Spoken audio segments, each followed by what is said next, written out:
এই এপিসোডে আমি নিক নিয়ে আলোচনা করব। নিকের ফুল ওয়ার্ডগুলো হচ্ছে নেটওয়ার্ক ইন্টারফেস কার্ড। একাধিক কম্পিউটারকে নেটওয়ার্কের আওতায় আনার জন্য প্রতিটি কম্পিউটারে এক ধরনের কার্ড সংযোগ করতে হয়। এই কার্ডের নামই হচ্ছে নিক, আবার একে ল্যান কার্ডও বলা হয়ে থাকে। তো মূলত এর নাম হচ্ছে নিক। বিভিন্ন ধরনের নিক রয়েছে বাজারে। এক ধরনের নিক রয়েছে অর্থাৎ কার্ড রয়েছে যেটা শুধু RJ45 এই কেবলের কানেক্টর থাকে।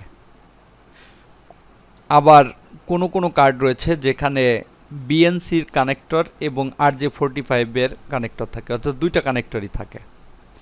কিছু কার্ড রয়েছে যেটা হচ্ছে ওয়্যারলেস কার্ড, সেখানে কোনো কানেক্টর থাকে না, একটা টার্মিনালের মতো থাকে। দেখতে পাচ্ছি তিনটা চিত্র এখানে দেয়া রয়েছে নিকের, এবং তিন ধরনের কার্ড এখানে দেখা যাচ্ছে।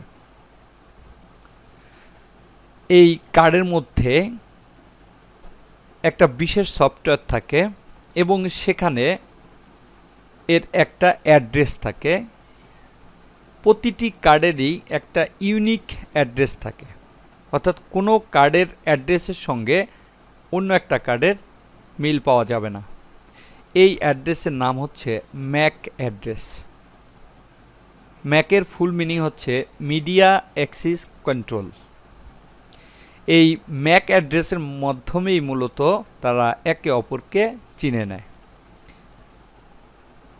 এই ম্যাক অ্যাড্রেসটা দিয়ে থাকে যে কোম্পানি এই কার্ডটাকে তৈরি করে, তারাই এই ম্যাক অ্যাড্রেসটা দিয়ে থাকে এবং এই ম্যাক অ্যাড্রেসে কোনো পরিবর্তন করা যায় না।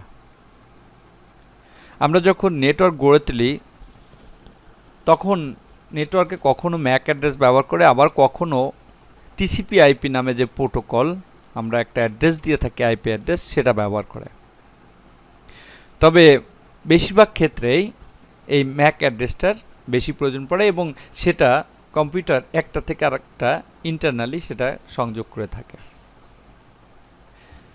এই কার্ডগুলো বর্তমান যে কম্পিউটার রয়েছে এখানে লাগানোর প্রয়োজন হয় না, এই জন্য যে প্রতিটা মাদারবোর্ডে বিল্ট ইন অবস্থায় কার্ডটা দিয়ে দেওয়া হয়।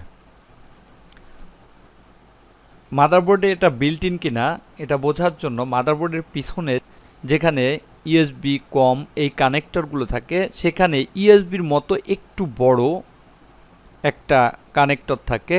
এটাই হচ্ছে RJ45 কানেক্টর, এবং এইটা থাকলে বুঝতে হবে ওই কম্পিউটারের নিকটা বিল্ট ইন অবস্থায় রয়েছে। বর্তমানে বাজারে প্রায় সব মাদারবোর্ডেই নিকটাকে বিল্ট ইন অবস্থায় দিয়ে থাকে। অর্থাৎ নেটওয়ার্কিংয়ের প্রথম শর্তই হচ্ছে কম্পিউটারে একটা ল্যান কার্ড বা নিক থাকতে হবে।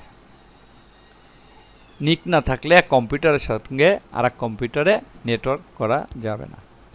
অর্থাৎ নিক একটা অপরিহার্য ডিভাইস নেটওয়ার্কিংয়ের ক্ষেত্রে। এটাই মূলত নিক।